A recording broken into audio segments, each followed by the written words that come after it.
Good afternoon, everybody. Welcome. We're delighted to have you here and for the second award of the Nunn Prize. Let me just explain the background for this. When Senator Nunn, who had been the chairman of the CSIS board for 18 years, I think maybe 19 years, and when he decided to retire, the board wanted to honor him by creating an annual commemoration lecture. And the first award winner was Ash Carter when he was Secretary of Defense, and the second award winner is Chairman Thornberry. I remember having this conversation and said nobody is doing more important work in forging and sustaining a bipartisan focus in the Congress today than Chairman Mac Thornberry. And he's doing it by also leading with big, tough, important issues that we're trying to resolve. And Chairman, we're grateful for your leadership. I think it's quite emblematic of the career that Senator Nunn had when he was chairman of the Armed Services Committee. And so I think it's very fitting this afternoon. We'll first begin with Senator Nunn. I'd like him to offer just a few words, an observation, and then I'll ask Chairman Thornberry to come up to receive the award and offer his remarks. Senator Sam Nunn, please.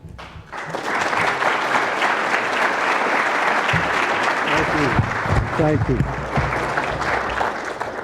Thank you very much, John Hamre, for your kind words and for your outstanding leadership of CSIS, an outstanding organization.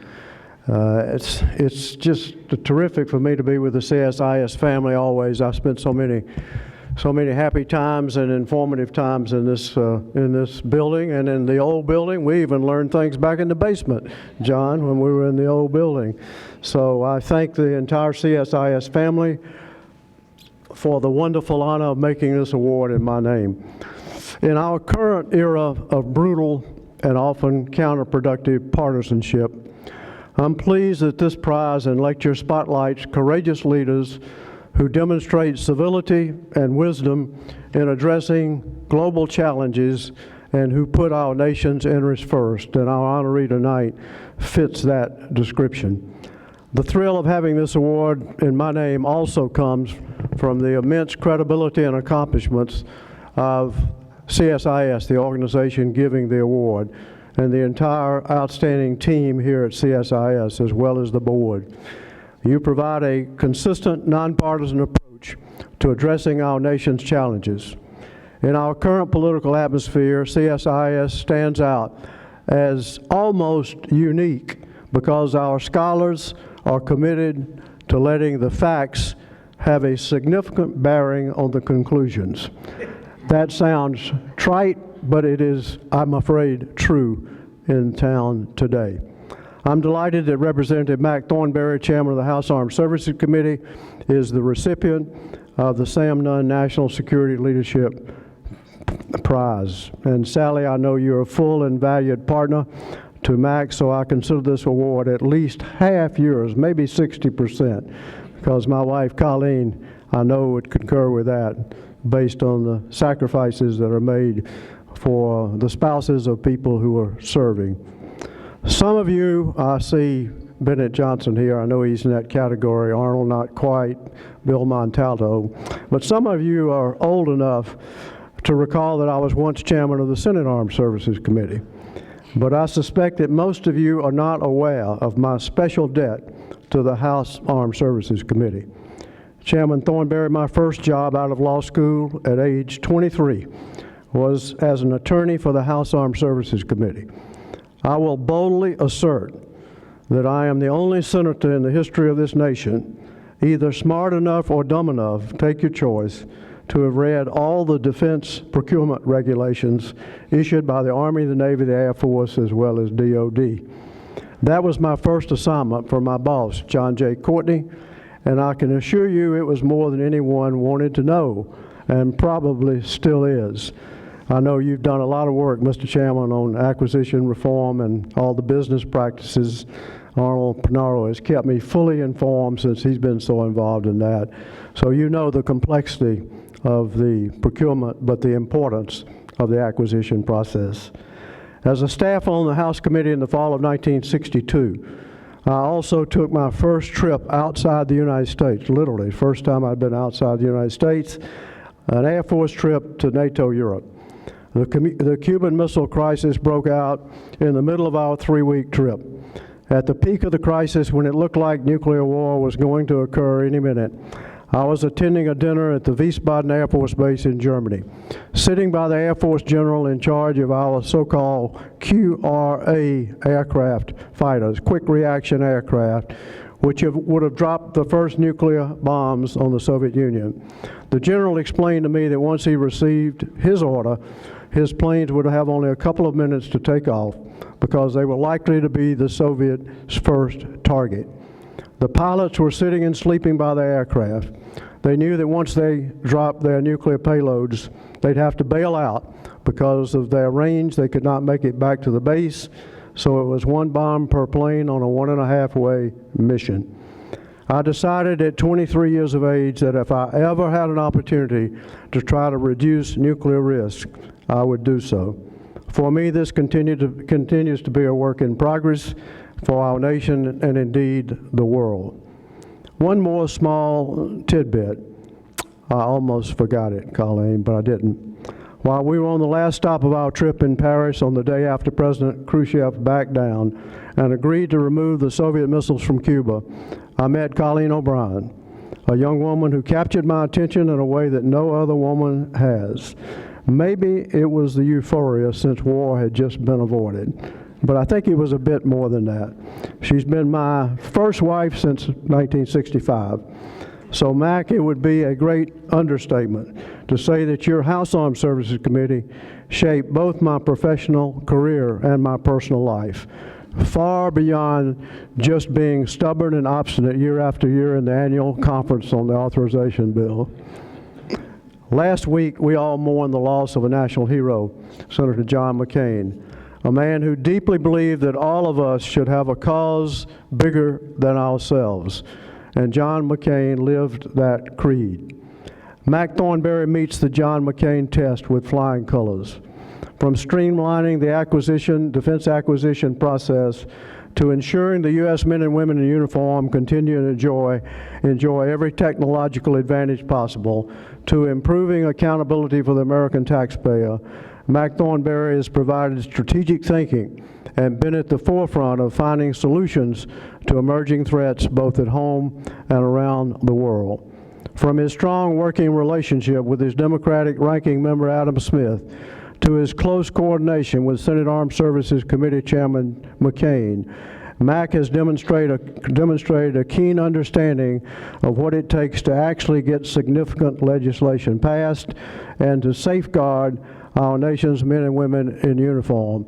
And I see Senator Warner and Senator Lugar here today, my old buddies, great friends and partners, and I was just informed that the authorization bill has already passed and they're about to pass the appropriation bills. So they're on time, and a lot of that is due to Mac's leadership. From Homeland Security to cybersecurity, to strengthening intelligence, to supporting DIC, the Non-Lugar Cooperative Threat Reduction Program, to championing the safety and security of nuclear weapons and nuclear materials, Mac has led the way. Our honoree is a voracious reader and a lifelong learner who understands the dynamic and changing requirements for keeping America strong in a world of cyber and a world of artificial intelligence. Beyond military power, Mac is a leading advocate for strengthening the full range of tools that must be available and sharpened to defend America's interests, including global development, foreign assistance, and public diplomacy. All of us at CSIS are enthusiastic about the selection of Chairman Mac Thornberry as the 2018 recipient of the National Security Leadership Prize. Mac, we salute you, and we salute your service to our nation. Thank you.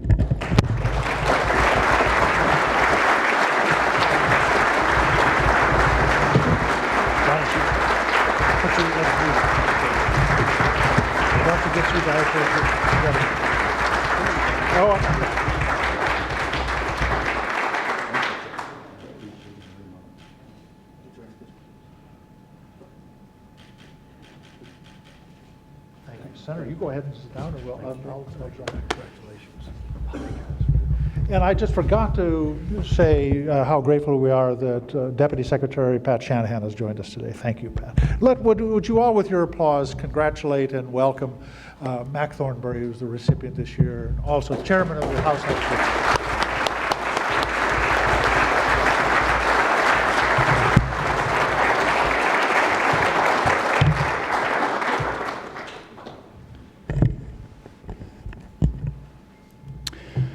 Well, thank you, John, and Senator Nunn, thank you very much. I certainly appreciate the kind and generous words, and I also appreciate the presence of so many people whom I admire. Throughout my time in Congress, I have learned and benefited from Dr. Hamre and the work here at CSIS as they pursue nonpartisan answers to the national security challenges we face. I certainly respect the work that goes on here immensely. And it's a particular honor to be with Senator Nunn. For some strange reason, I've always been interested in politics, government, and especially national security. So growing up, I would follow the defense giants of the Senate. People like Scoop Jackson, John Tower, Barry Goldwater, John Warner, and of course, Sam Nunn. The first time I ever had the chance to speak on the floor of the House to a full House was when, as a freshman, the ranking member of the Armed Services Committee, Ron Dellums, yielded me time to speak against a Republican amendment which was trying to cut funding for the Nunn-Lugar program. I got some attention that day. But I certainly appreciate and honor Senator Nunn's continuing contributions to our country, and it's certainly good to see Senator Lugar, the other half of that team as well. I appreciate this award and especially the values it espouses. I trust everybody here knows that I don't always live up to those ideals, but even the recognition that I aspire to is a compliment to me, and so I'm grateful. I love to work on the national security challenges facing our country. At the same time, I have to operate in the world of politics, where conditions are not always ideal for getting things done. One view of this intersection between politics and national security is it's either a kind of a glass half full, half empty sort of situation. If you think the glass is half empty, then our political dysfunction prevents us from doing what we really need to do to defend the country. On the other hand, if you see it as half full, then the point that we can work together more on national security than on other issues provides a worthy example that can help elevate the rest of our politics. I think both obviously have elements of truth in them, but I tend to be more on the glass half full side of things. And that's one reason that I was so pleased we were able to pass this year's defense authorization bill by a vote of 359 to 54 in the House, 87 to 10 in the Senate, and as was already mentioned, have it signed into law before the fiscal year, as a matter of fact, the earliest in 41 years.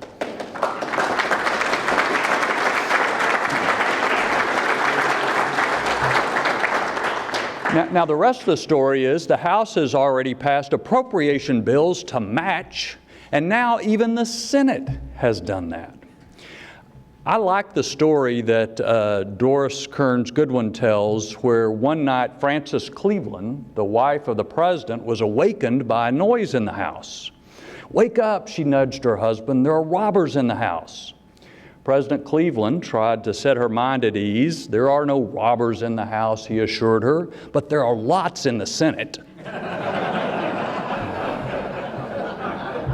Well, even those robbers in the Senate are getting things done, and there's a very good chance that the military will be fully funded on time for the first time in a long time this year.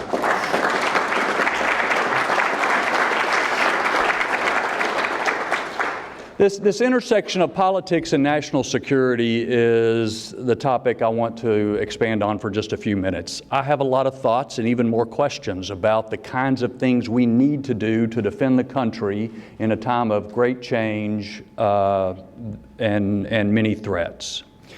But if someone asks me, what do you worry about the most, that classic what keeps you up at night sort of question, my answer is always what we do to ourselves.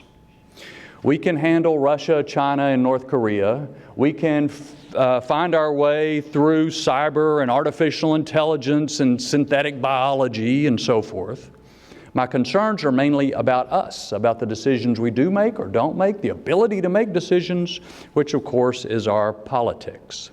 Now, I have to confess up front that I am increasingly subscribing to Orwell's comments from 1939 that we have now sunk to a depth at which the restatement of the obvious is the first duty of intelligent men.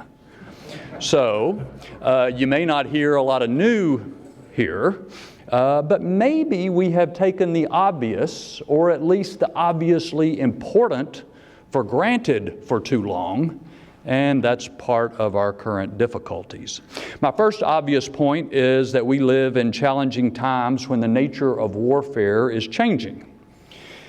A man for whom I got to work once upon a time, George Shultz, wrote a couple of months ago that the world is experiencing change of unprecedented velocity and scope, and I think we all feel that.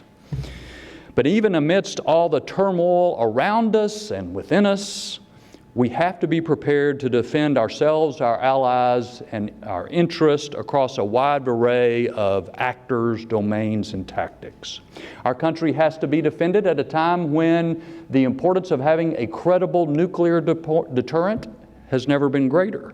It's got to be defended at a time when new technologies threaten to upend the sorts of platforms and approaches we've relied upon for the past 70 years.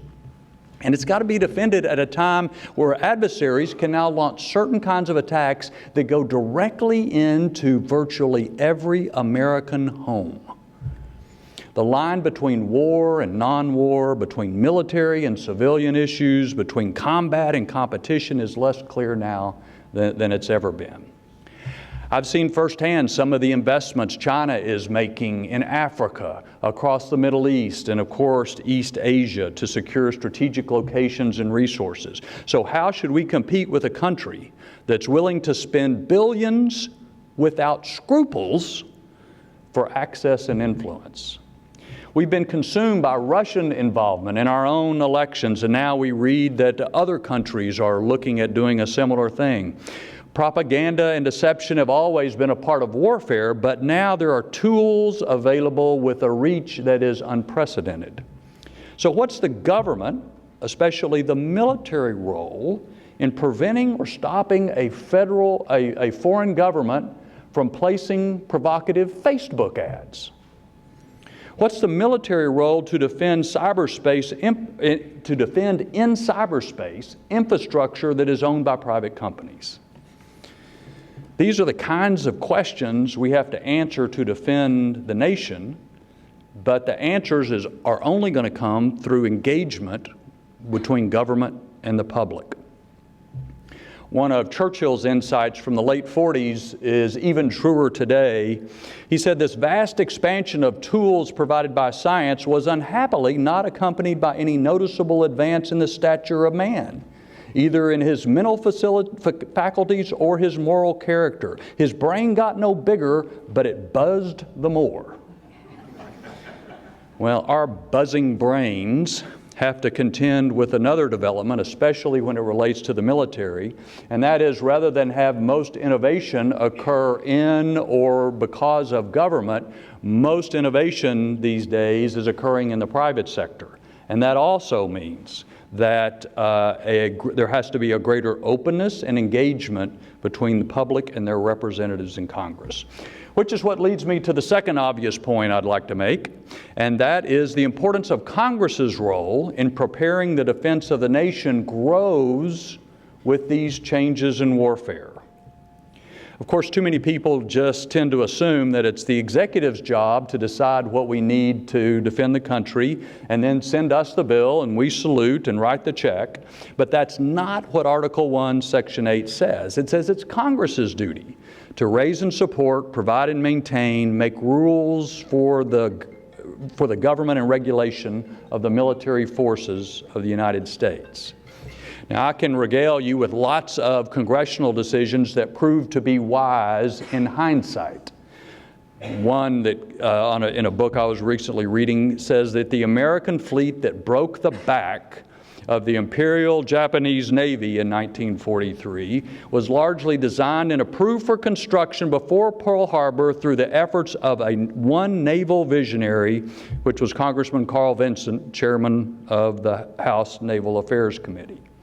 Of course, I can also give you lots of examples where Congress is part of the problem, such as the budget dysfunction that we've had over the last few years that has done enormous damage to the ability of the military to protect the country. But the point is, for better or worse, our system of divided power and separate but equal branches, Congress has an integral role in national security. There are some decisions, and especially some reforms, that only Congress can make. We've enacted a fair amount of reform in recent years, everything from pay and benefits to acquisition process and organizational structure. But as we think ahead about how we're going to defend the country in the future, for example, in defending the country against attacks launched in cyberspace, or thinking about military applications for artificial intelligence, robotics, or synthetic biology, then those decisions and the consequences of those decisions cannot be limited to military channels. It makes Congress's role not just in oversight, but in sorting through these values even more important. Putin or Xi can say, do this or do that. They salute and they do it. For us, it is not quite so simple. Dr. Hamre probably tires of me citing a CSIS study from March 2004 entitled Beyond Goldwater-Nichols. It said that Congress is the place where the nation's plans and where ideas become the nation's plans and commitments. That's through that messy debate process, that's where a Clinton policy for this or a Bush policy for that is transformed into the nation's policy. Congress is the indispensable link to the American people, the connective tissue between our national leaders and policies, it said. So my point here is that having that connective tissue healthy and functioning, especially on national security issues of such reach and complexity, especially in a time of such turmoil, is more important now than it's ever been before. My third obvious point is that every effort should be made to keep national security as nonpartisan as possible. I'm not naive. Senator, I first came to Washington just at the height of the debate on whether we should deploy Pershing II and Glickums to Europe, and just about the same time President Reagan suggested we ought to develop a defense against ballistic missiles. There have always been differences and intense debates on national security, sometimes even within the parties, such as the Eisenhower and Taft wings or the McGovern-Jackson wings of the Democratic Party. But for nearly 75 years, the dominant view in both parties has been to support the liberal international order that was created and has been defended by the U.S. and our allies. That order is now under threat, partly from revisionist states that are seeking to undermine one of its crucial foundations, which is the trust that people have in their government. And that order is partly under threat because of our own neglect. I'm distressed at what's happening in both parties. We have always had fringe elements in our politics, but other than the Civil War, the things that brought us together have been stronger than the things that tore us apart. The centrifugal forces now, however, are quite strong. And make no mistake, there are those outside our borders who are ready, willing, and more able than they have ever been before to fuel and engage, to fuel and exploit those centrifugal forces to our detriment. I'm afraid that we have no real conception of the consequences that flow from an unraveling of that order that we and our allies have built. One writer in the Washington Post argued that the U.S.-led network of international institutions has produced the longest period without a war between great powers since the days of the Roman Empire, which alone has been worth every penny spent and every hour haggling. Well, I think what's undeniable, at least, is that this order has enabled more people to be freed from oppression and more people to be lifted out of poverty than ever before in world history. But how many people, especially even how many leaders, recognize this monumental achievement? And how can we let jockeying for short-term political advantage distract us from our bipartisan obligation, not just to maintain, but to reinvigorate and strengthen the order that has meant so much to us and the world? Certainly no people have benefited more over the last 75 years from this order than have the American people. It's made possible our freedom and security, but also our economic prosperity and our way of life. Even Americans, however, maybe especially Americans, need to be reminded that, as Paul Miller points out, the liberal international order does not exist just because it's a better idea. It exists because the democratic powers built bigger and better guns and were willing to back up that order with military power. The basic truth is that we have relearned in trying to help rebuild some societies in the Middle East and South Asia is that without security, other progress is not possible. The same is true for us. To me, it's not a coincidence that as our defense budget was being cut by more than 20% from 2010 to 2017, the world grew more dangerous. And although we've begun to turn the budget around, we still have a lot more work to do to make sure we have a military that's ready for the challenges ahead. So other than continuing to rebuild our military, what else do we need to do? Well, again, I don't have magic answers. I fall back on the obvious. There must be a renewed emphasis on reminding and educating each other about where we've been, what we've done, why it's important, and the price that's been paid. Part of our forgetfulness and neglect is related, of course, to what's taught in our educational system, and there need to be corrections there. But in the meantime, we can all do more. I can do more when I'm home talking to the Lions Club, explaining how this system we created benefits the daily lives of those Texans. Congress can do more. Our committee's going to have a hearing later this month on the connection between military strength and economic prosperity. All of y'all, thinkers, writers, influencers can do more. More studies, more reminding, more persuasion. Remember, just when you think everything that could be said has been said over and over, the public is just starting to tune in. And we have to make sure we're not just talking to ourselves. I know a lot of Lions Clubs out there that would be delighted to have an expert speaker from Washington, D.C. to go talk about what we've accomplished. In addition, we all need to work, I think, at gaining and maintaining perspective. Kissinger was writing at least as far back as 1999 about how the computer has given us an unlimited ability to acquire, store, and retrieve information, but at the same time it has shrunk our perspective. Because knowledge is so accessible and communication so instantaneous, there's a lack of training in its significance or even knowing what's significant. Modern decision-making, he said, is overwhelmed not only by contemporary facts, but by the immediate echo, which overwhelms perspective.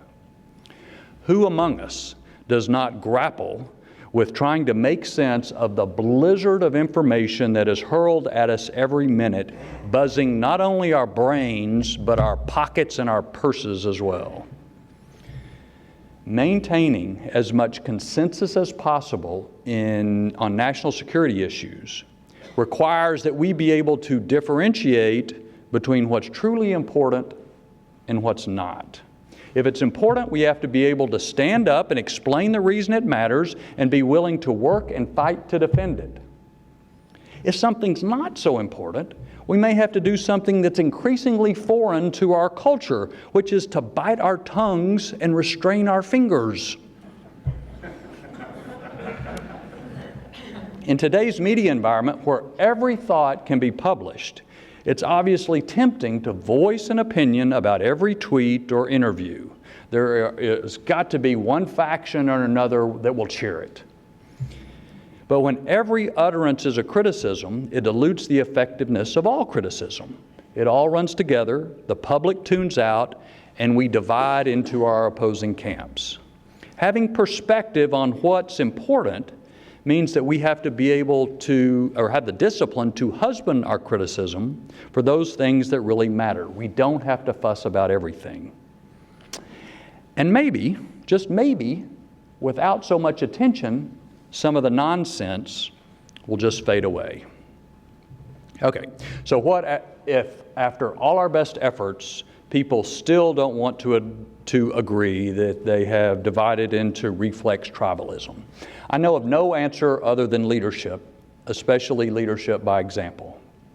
Now, I admit I'm still operating under the influence of Ron Chernow's magnificent biography of U.S. Grant.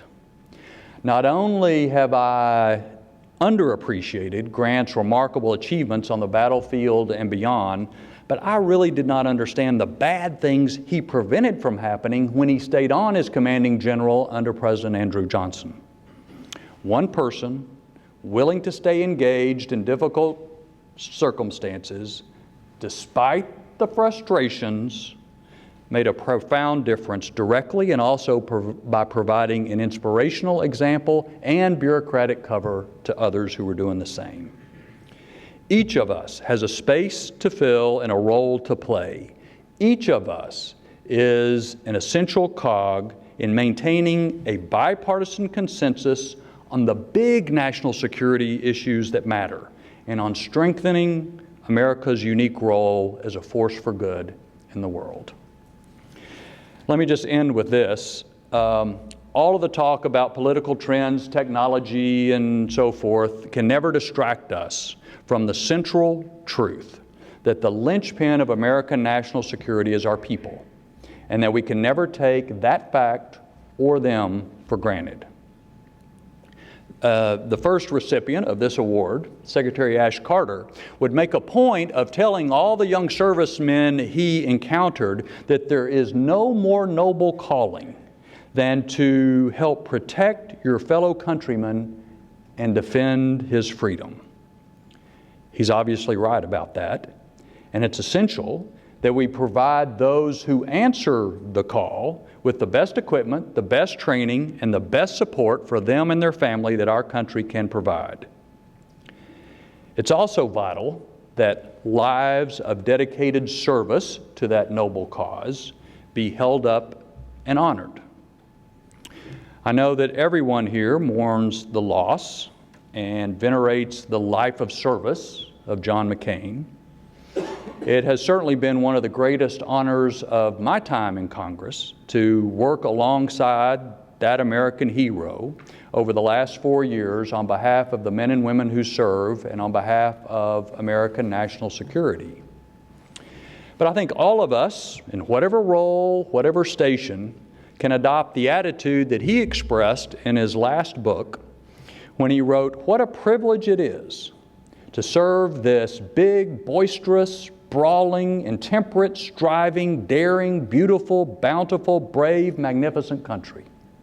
With all our flaws, all our mistakes, with all the frailties of human nature as much on display as our virtues, with all the rancor and anger of our politics, we are blessed."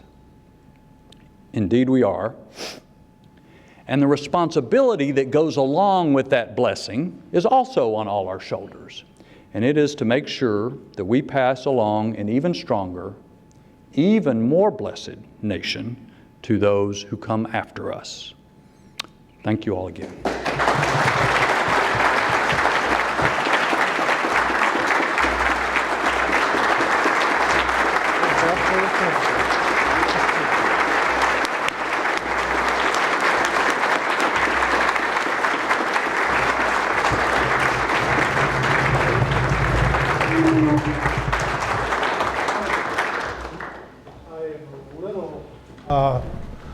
Taken aback because I think to ask questions at this stage would be a diminishment. That was as fine a speech as I've heard in so many years. And I want to say thank you to you, Chairman, for giving us all a vision and giving us a call of responsibility that we have to step up. This is part of our duty, and I thought that was by far the richest part of your presentation. Let me just ask a few questions because we have limited amount of time. And I was very intrigued by your comment about how we talk to the American people and how we educate them. What is your thought about civics education in America? You know, I remember growing up, probably everybody in this room had to take civics, but that was 1,000 years ago.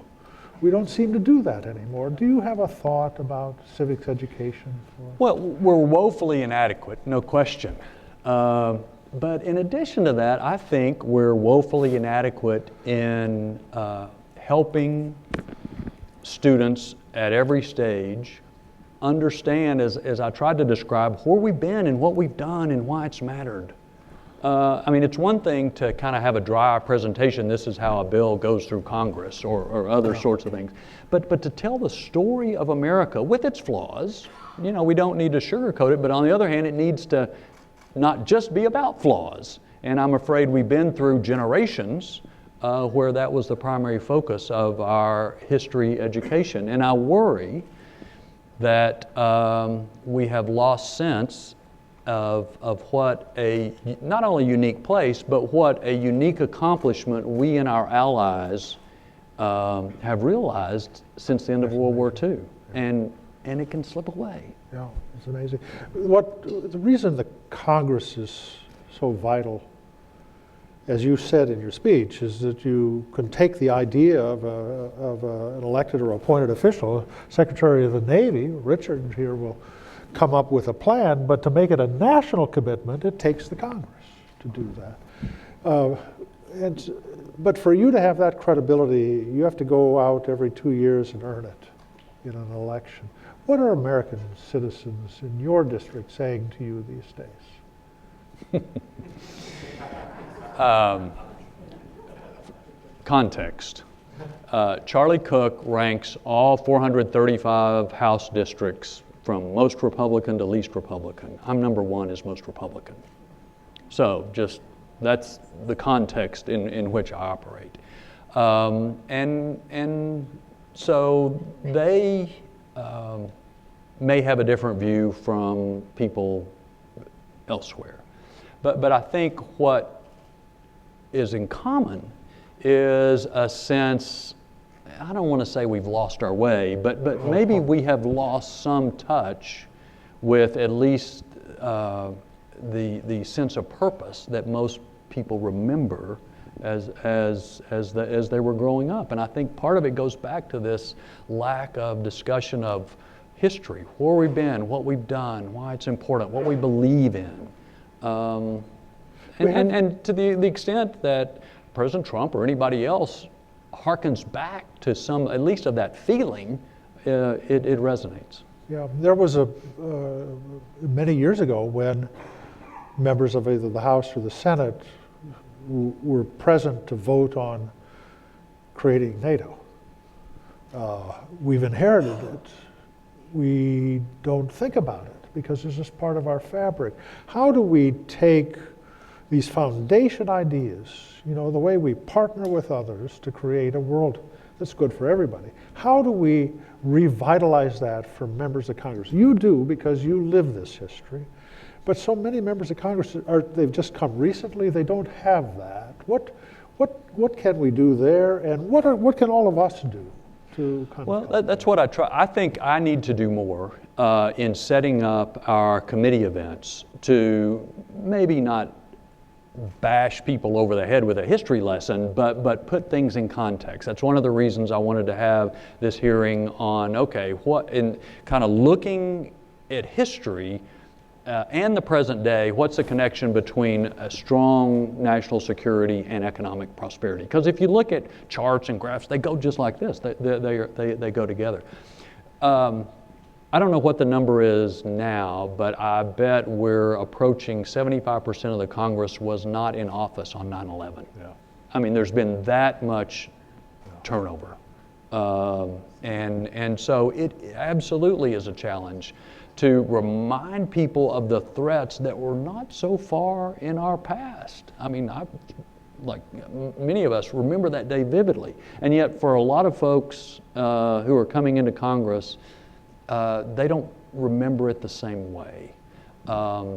So I guess that's where I come back to part of a lot of the responsibilities on my shoulders as a committee chairman to bring these issues out and make it real in a way that will penetrate these folks that are grappling with this buzzing going on in their pocket all the time about what are you going to do about this, or what's your response to this, or Chairman, it was back in 1945, 46, 47 when we were coming to the realization that we were in a very long competition.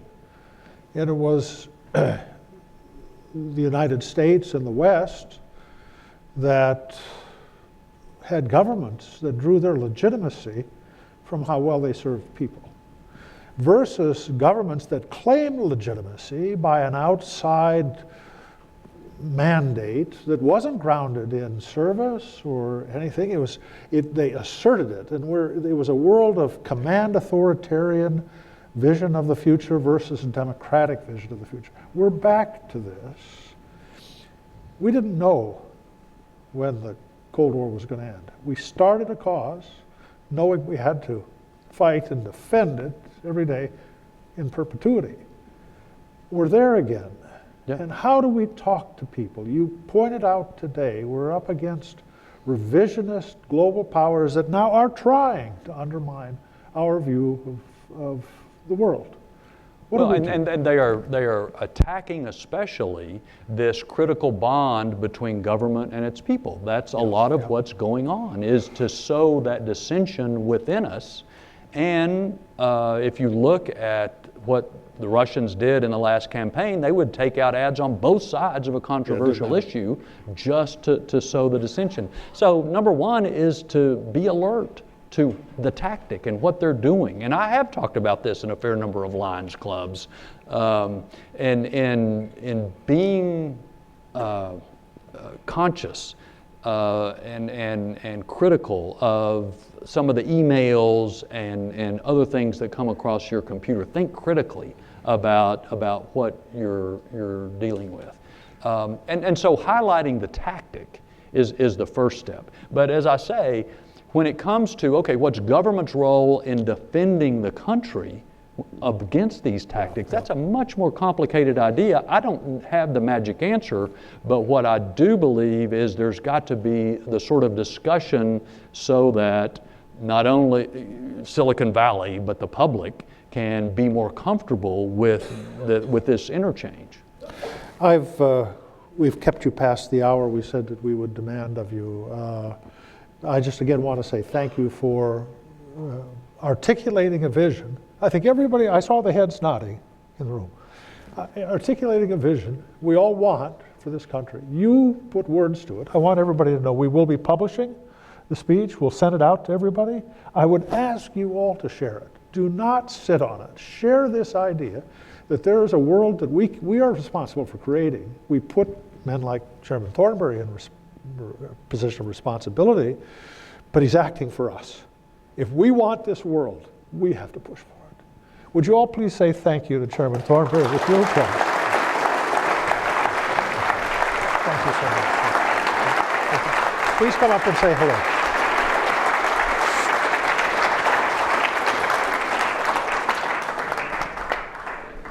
A lot of people